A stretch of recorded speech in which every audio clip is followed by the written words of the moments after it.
तर आज आपण पाहणार आहोत इडली, डोसा किंवा आप्पेसोबत खायची खोबऱ्याची चटणी अतिशय परफेक्ट, जसे की तुम्ही रेस्टॉरंट किंवा हॉटेलमध्ये खाताना तशा प्रकारे ही चटणी होते। तेवढं साहित्य घेतले, शेंगदाणे 1 वाटी घेतलेत, अर्धा वाटी डाळवे घेतले, जिरे, ओलं खोबरं, कढीपत्ता, कोथिंबीर, हिरवी मिरची, 1 कांदा, लसूण आणि अर्धा इंच अद्रकचा तुकडा घेतलेला आहे।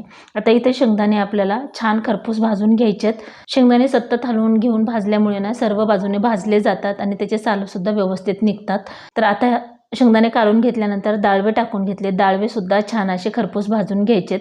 आता ही डाळवे जास्त भाजायची गरज नाही, पण थोडेसे खरपूस भाजल्यामुळे चटणीची चव छान लागते। आता थोडंसं तेल टाकले, त्यामध्ये 2 ते 3 हिरवी मिरची टाकून घ्यायची, तुमच्या आवडीनुसार तिखट कितपत आहे त्याच्यानुसार।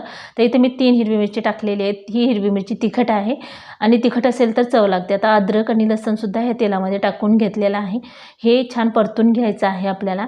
आता याच्यामध्ये 1 कांदा छान असा कट करून घेतलेला टाकून घ्यायचा आहे। कांद्यामुळे थिकनेस छान येतं चटणीला आणि चवसुद्धा चांगली लागते। आता हे थोडंसं खरपूस किंवा थोडंसं ओलसरपणा कमी होईपर्यंत भाजून घ्यायचं आहे। यामध्ये जिरं टाकून घेतलेले आहे, जिरंसुद्धा छान भाजलेत। 1 कढीपत्त्याची कांडी याच्यात टाकून घेतली आणि ओलं खोबरंसुद्धा याच्यामध्ये अगदी हलकंसं परतून घ्यायचं आहे, त्यामुळे चटणी चवीला मस्त अशी होते। याला जास्त करपेपर्यंत किंवा लाल होईपर्यंत बिलकुल भाजायचं नाही, तर थोडंसं हलवून घ्यायचं आहे, त्यामुळे कच्चं ओलं नारळ वगैरे लागत नाही। आता इथं ना तुम्हाला थोडंसं सुकल्यासारखं दिसत असेल, तर थोडंसं 2-3 दिवसानंतर ते सुकल्यासारखं झालं तर मी वर ठेवल्यामुळे। तर सर्व मिक्सरच्या भांड्यामध्ये टाकून घेतलेलं आहे। सर्व साहित्य व्यवस्थित बारीक होईल असं मिक्सरचं भांडं घ्यायचं आहे। यामध्ये कोथिंबीर, कढीपत्ता आणि साधारण अर्धा कप पाणी टाकायचं आहे। हे मिक्सरला छान असं बारीक फिरवून घ्यायचं आहे, एकजीव असं फिरवून घ्यायचं आहे, म्हणजे चटणीमध्ये मध्ये असं काही लागणार नाही। ते एकदम छान असं हे बारीक झालेलं आहे, बघू शकता। यापेक्षा सुद्धा तुम्ही बारीक करून घेऊ शकता।